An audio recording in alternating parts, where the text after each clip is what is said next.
It's getting to be a yearly thing where the Memphis Grizzlies have a late draft pick and end up with a dude who becomes an absolute steal in the NBA.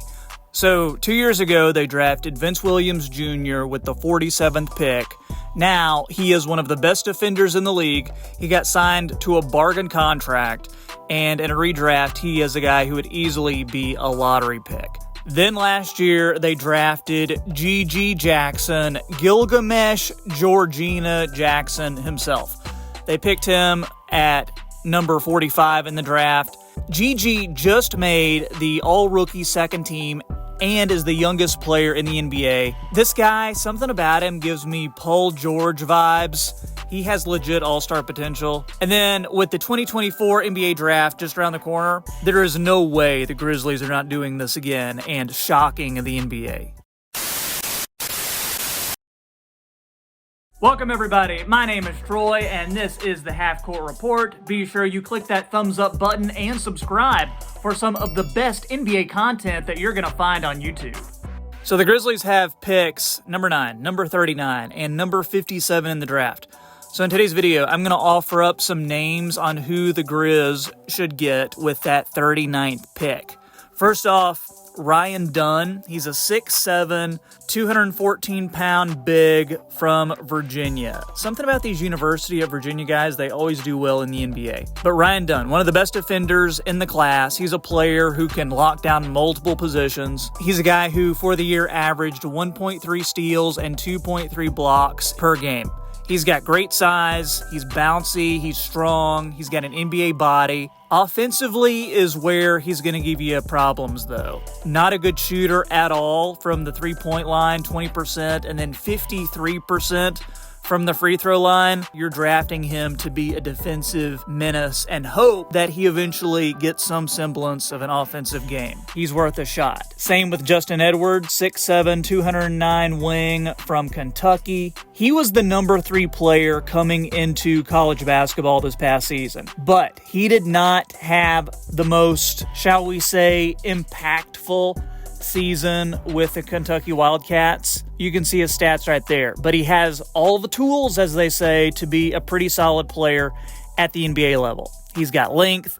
He's got a pretty good skill set. He just does need to be consistent. He needs to become a better guy you can rely on to hit the three ball as well. But by all accounts, he's a hard worker. He did have a pretty productive NBA combine a few weeks ago, so maybe take a swing on him. He was a top 5 pick this time a year ago in previous mock drafts. Another guy, this name might surprise you, Trenton Flowers, 6'7" forward who played in the Australian League this past year. The numbers do not pop off the page with him, but when he was given minutes and as the year went on, he did get better. So he's a lob threat who feeds off set plays to get dunks. He runs the floor hard in transition. He doesn't shy away from contact. He's a guy who has length and has, a pretty good set of moves to score the ball. I think his three-point shot does have some potential to improve. So I think he makes sense here as a guy who could be a real boom or bust type of player.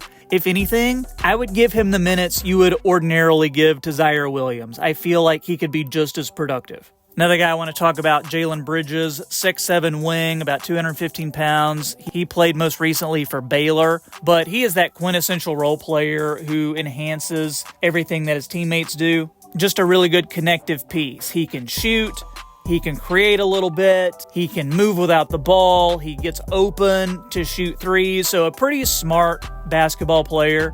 He plays a pretty mistake-free brand of basketball, but I think in the 30s is a pretty good spot for him. And the same with Cam Christie, brother of Lakers player Max Christie, but Cam, about 6'6", three-point sharpshooter, deep range. Your prototypical two-guard is Cam Christie. Really nice stroke from 3, really good footwork. He can drain threes off movement, or he can pull up off the dribble. Kind of Desmond Bane vibes from Cam Christie, okay? So he's going to continue to expand his skill set. I think it was a bit of a surprise that he declared after 1 year in Minnesota, but I think he's got a shot to be pretty good. Then you have Dylan Jones, 6'6", 230 pounds, Weber State, one of those small school guys who could end up being one of the better players in the draft, in my humble opinion, but he's shifty, he has a good handle, good passing vision, decisive off the bounce where he finds cutters, spot-up shooters, also a creative ball handler who uses that big frame to get advantage over his defender. So he creates space, he can make shots, even make shots in traffic, pretty good through contact. And I think he's going to figure things out as a shooter. 80+% from the line in his college career. So I think that bodes well for his shooting long term. And just the rebounding I am in love with. Averaged over 9 a game. He had multiple games where he had double-digit rebounds. He had one game where he had 23 rebounds. The Grizzlies are a team that needs rebounding. And then finally, this is the guy who I would pick if he's still there. Baylor Shireman from Creighton University, 6'7", 200 pounds or so. Just a good shooter, drains threes from way beyond the arc, using screens, handoffs. He moves within the flow of the offense. So really good ball handler who attacks closeouts. He can pull up. He's got a floater that he utilizes. He can get all the way to the rim. So somewhat athletic. He's got pick and roll skills. He was the best player on a top college team last year in Creighton University. So I think Baylor Shireman is another guy who may surprise some people. He might not even make it this far. I could see him going to a team like Boston or Denver in the late 20s. But if Baylor Shireman is here, he would be an extremely nice pickup at this position. He's going to have like a 12-year career. He's going to be the Jaime Jaquez of this year's draft. So if he's there at 39 Grizzlies, you got to take him. Okay, there you have it. Today's edition of Half Court Report. Make sure you let me know in the comments who you want the Grizzlies to draft. Who will they shock the NBA with this time? If you're a Grizzlies fan, I expect a comment, please, and thank you. Since you've watched this far, make sure you drop a like for the YouTube algorithm. Hit that subscribe button too. Check out my mock draft 4.0 that I did a couple weeks back. I am currently working on my next mock draft, which I'll release in a few days. This one will be the full first and second round. So make sure you are subscribed so you don't miss that. And I will catch you next time on the Half Court Report.